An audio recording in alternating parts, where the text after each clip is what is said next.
শিশুকালে মারা গোহারা ছিলাম তোমার কাছে গো প্রাণে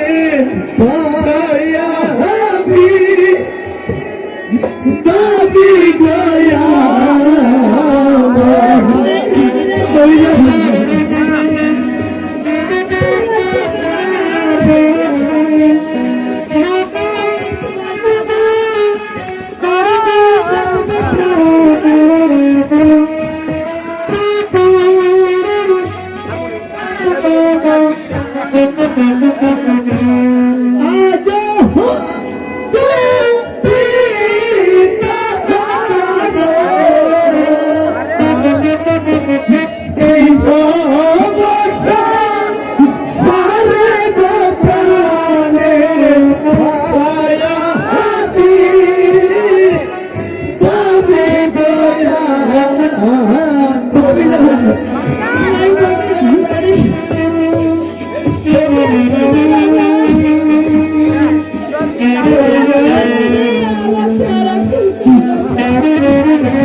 তুমি যদি কাঁদতে কাঁদতে এখন এইখানে মরেও যাও, তথাপি আমাদের আব্বা জান আর ফিরে আসবে না।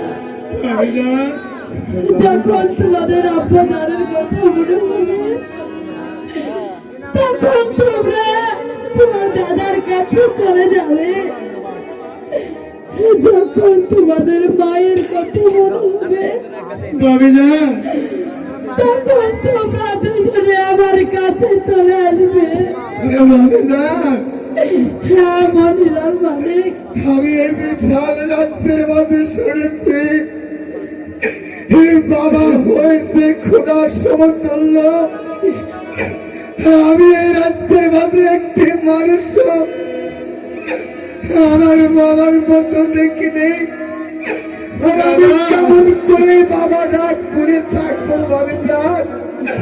আপনি বলুন ভাবি যান, আপনি আরে বলুন ভাই মনিলাল মালিক, ভাবি যান। আমাদের বাবা যে পথে চলে গিয়েছে একদিন আমাদেরও সেই পথে চলে যেতে হবে। ভাবি যান, চল দাদু ভাই তোরা, আমি তোদেরকে খেতে দেব ভাই। ঠিক আছে ভাবি যান, আমি খানা খাবো না। এই ছোট্ট কাল হতে আমার আব্বা জান আমাকে এই হাতে তুলে খানা খাওয়াইছে। দাদা, কি বলছো দাদা? আজ তো আমাকে আর এই বিশাল রাজ্যের মাঝে কেউ এই এক মুষ্টি খানা আমার মুখে তুলে দেবে না ভাবি যান।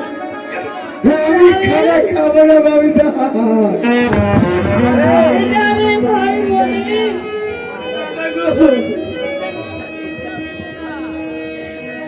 তোরা কাঁদিস না রে ভাই।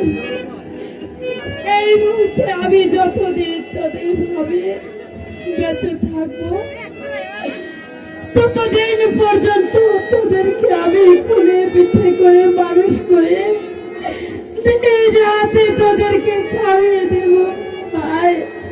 ভাবি যান, তোরা কোনোদিন আমাকে আমাকে পর ভাবিস না রে ভাই। ভাবি যান, আমি না তোদের মায়ের মতো। হ্যাঁ ভাবি যান, তুমি তো আমার মায়ের মতন ভাবি যান। তাহলে তোরা আমাকে আমাকে অমন করে বলছিস কেন? ভাবি যান, আমি কোনোদিন তোদের কাছে কিছু চাইবো না, শুধু আমাকে তোরা তোরা আমাকে মা বলে জেনে যাবি। আমি তোদের কাছে যে চিরজীবনে বলা মায়ের মতো থাকবো। ভাবি যান, হ্যাঁ ভাবি যান, হ্যাঁ শুনুন ভাবি যান, আপনি যদি আমাকে আর আমার ছোট ভাই দাদা একে যদি খানা হাতে তুলে খান তাহলে চলুন ভাবি যান, আমার এই ছোট্ট ভাইটাকে আপনার হাতে খানা খাওয়া দেবেন ভাবি যান। ভাই চলুন ভাবি যান। আমি তোমাদেরকে হাত দিয়ে খারাপ খাওয়াবো।